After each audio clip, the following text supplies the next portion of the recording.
Jangan lupa bagi teman-teman study bersama untuk like, komen, share, dan subscribe channel ini sehingga channel ini menjadi channel yang bermanfaat untuk kita semuanya. Jangan takut ketika kita menikah itu rezekinya itu lebih berlimpah. Dan ada cerita dari murid saya juga yang cukup intensif belajar tahsin gitu ya. Dahulu kala gitu, sebelum dia menikah helmnya gitu. Setelah menikah helmnya teman-teman tahu apa? AG 2 lagi, 3, 2 sampai 3 kan. Bisa mungkin yang hobi koleksi helm tahu berapa helm AG itu gitu. Jadi artinya bahwa ya kalau dia tidak menikah ya helmnya terus kayak gitu. Jadi itu membuktikan bahwa hampir semua yang saya temui yang sudah menikah itu rata-rata ya meningkat dari sisi rezeki. Jadi teman-teman yang dirahmati Allah Subhanahu wa taala ketika sudah berniat azam dan itu yang baik gitu, maka utarakan langsung jika perlu langsung mendatangi rumahnya untuk lebih serius lagi.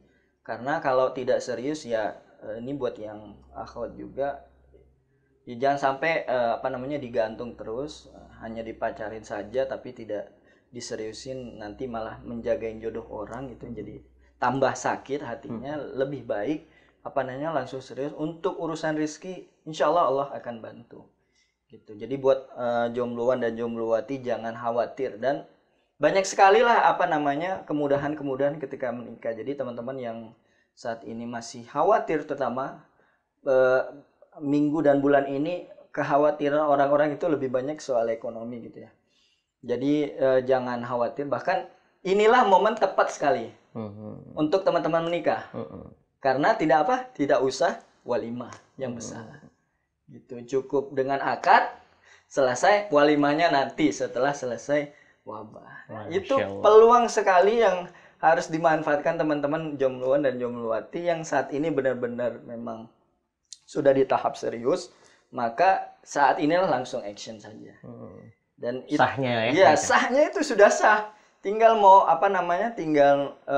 walimah nanti setelah mungkin sampai akhir tahun atau sampai tahun depan bisa mengumpulkan uangnya untuk untuk kegiatan walimah tersebut.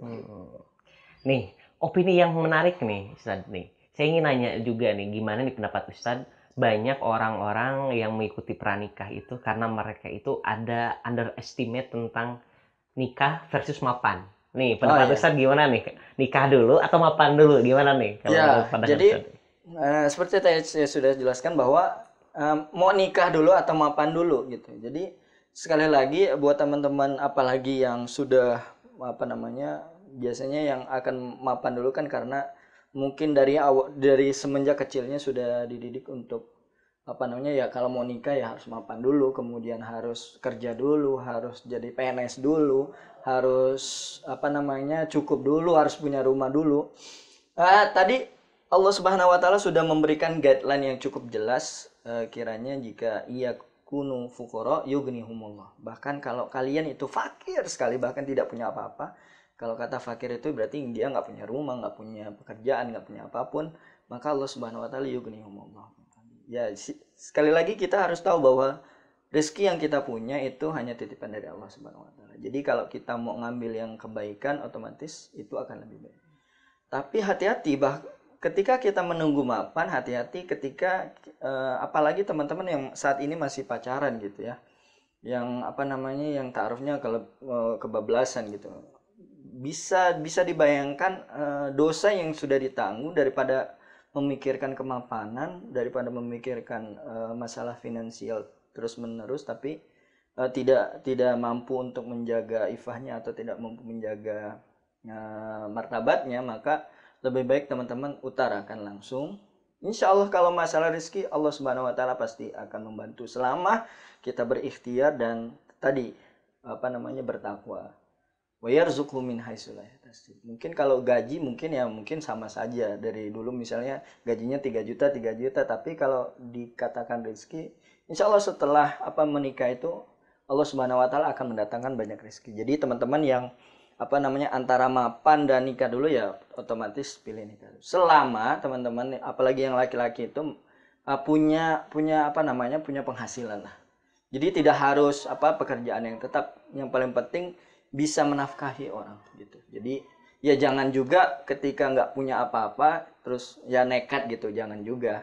Jadi otomatis ketika sudah punya pekerjaan yang ya cukuplah untuk menghidupi, itu insya Allah gampang gitu. Apalagi kan sekarang banyak sekali ya, kalau untuk tinggal ya jangan malu untuk misalnya apa namanya, hanya ngontrak saja, kan banyak sekali tempat tinggal yang sekiranya apalagi di Bandung area gitu yang masih murah lah, cukup terjangkau sekali dengan gaji yang biasa saja sudah cukup bisa untuk itu. Yang paling penting tadi insya Allah kalau kita di apa namanya berniat kebaikan, Allah Subhanahu Wa Taala akan tolong kayak gitu.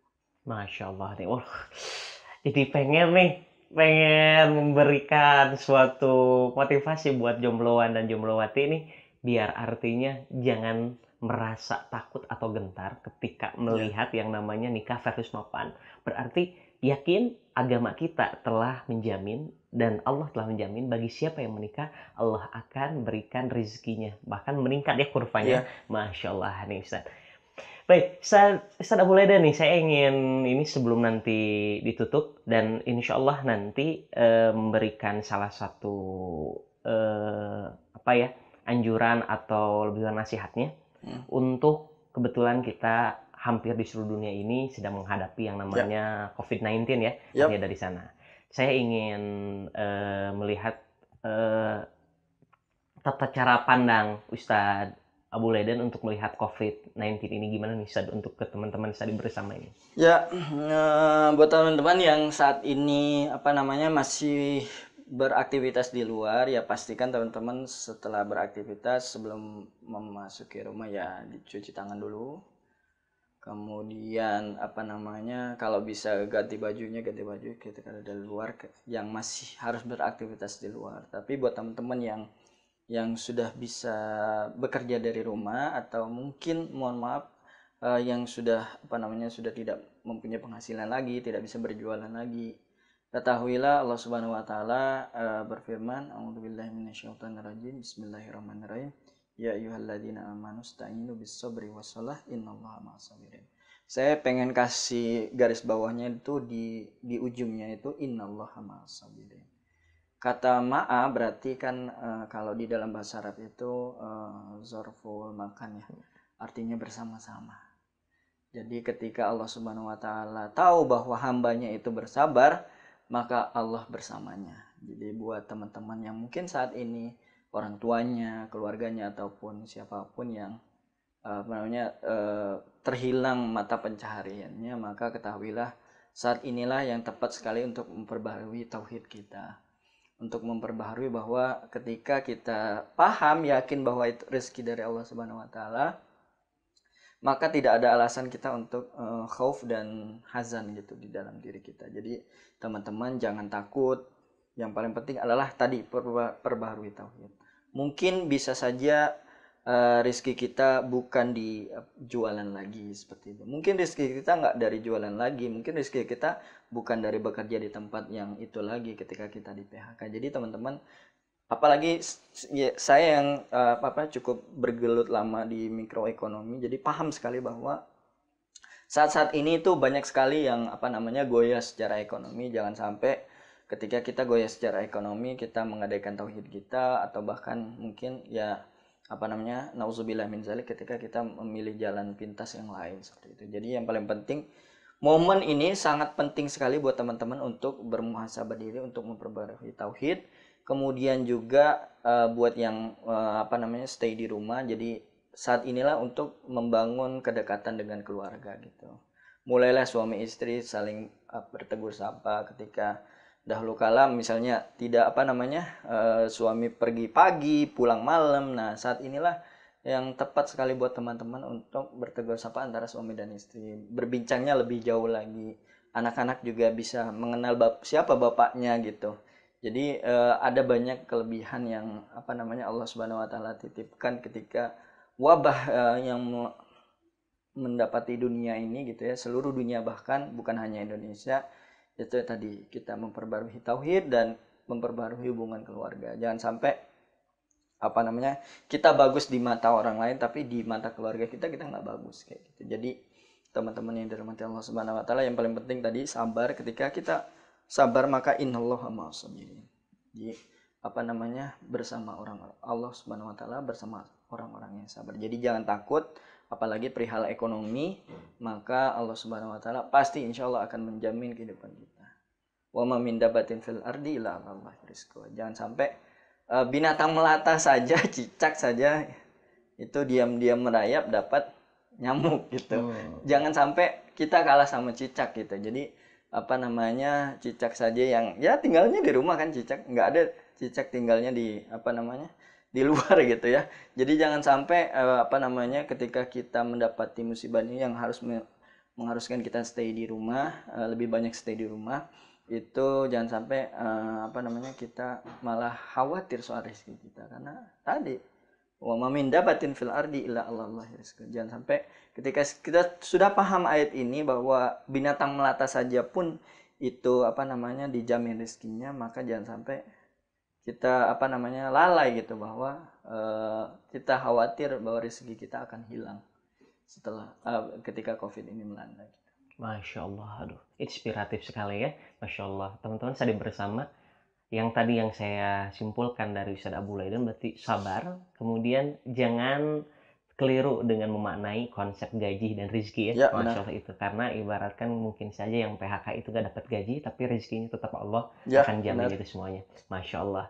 Nih, jazakumullah khairan Ustadz Abu Laidan nih, artinya bincang-bincangnya sangat inspirasi sekali buat kita semuanya. Alhamdullah. Jangan kapok juga kalau suatu saat nanti diundang lagi di channel Study Bersama, atau nanti kan collab juga. Ustadz Abu Laidan kayaknya lagi bikin juga channel YouTube nanti ya, insya Allah. Siap. Insya Allah, karena tetap ibaratkan di sini artinya karena kita tetap ingin memberikan salah satu hal yang positif dengan WFH ya, artinya work from home, artinya di sana alhamdulillah, mudah-mudahan ini menjadi kesan untuk kita semuanya, nasihat untuk kita semuanya. Nih, agar lebih afdol Ustadz, artinya karena di channel Study Bersama ini mungkin agak beda dengan yang lain. Saya minta untuk Ustadz, sebelum kita akhiri di penghujung acara ini, kita ingin berdoa Ustadz. Silahkan Ustadz, mudah-mudahan apa yang menjadi doa dari Ustadz dan untuk yang ada seluruh penjuru dunia ini, mudah-mudahan Allah ijabah dan Allah kabulkan, amin. Silahkan Ustadz. Bismillahirrahmanirrahim. Kita sama-sama berdoa dengan istighfar 3 kali. Astaghfirullahaladzim, astaghfirullahaladzim, astaghfirullahaladzim. A'udzubillahi minasyaitonirrajim. Bismillahirrahmanirrahim. Allahumma ighfir lil muslimina wal muslimat wal mu'minina wal mu'minat al ahya'i minhum wal amwat, innaka sami'un qaribun mujibud da'wat ya qadiyal hajat. Rabbana la tuzigh qulubana ba'da idh hadaitana wa hab lana min ladunka rahmah innaka antal wahhab. Allahumma a'inna ala dzikrika wa syukrika wa husni ibadatik. Allahumma anfa'na bima 'allamtana wa 'allimna ma yanfa'una warzuqna uluman tanfa'una fid dini wad dunya wal akhirah. Rabbana a'inna ala dzikrika wa syukrika wa husni ibadatik. Allahumma aslih lana dunyana allati fiha ma'ashina wa aslih lana akhiratana allati ilaiha ma'aduna waj'alil hayata ziyadatan lana min kulli khair waj'alil mauta rahatan lana min kulli syarr. Rabbana atina fid dunya hasanah wa fil akhirati hasanah wa qina adzabannar. Da'wahum fiha subhanakallahumma wa tahiyyatuhum fiha salam wa akhiru da'wahum alhamdulillahi rabbil alamin. Jazakumullah khairan. Tetap nanti di channel Study Bersama ini kita akhiri dengan doa kafaratul majlis bersama. Subhanakallahumma wa bihamdika asyhadu an la ilaha illa anta astaghfiruka wa atubu ilaika. Saya Felian dan Ustadz Abu Laidan mohon pamit. Wassalamualaikum warahmatullahi wabarakatuh.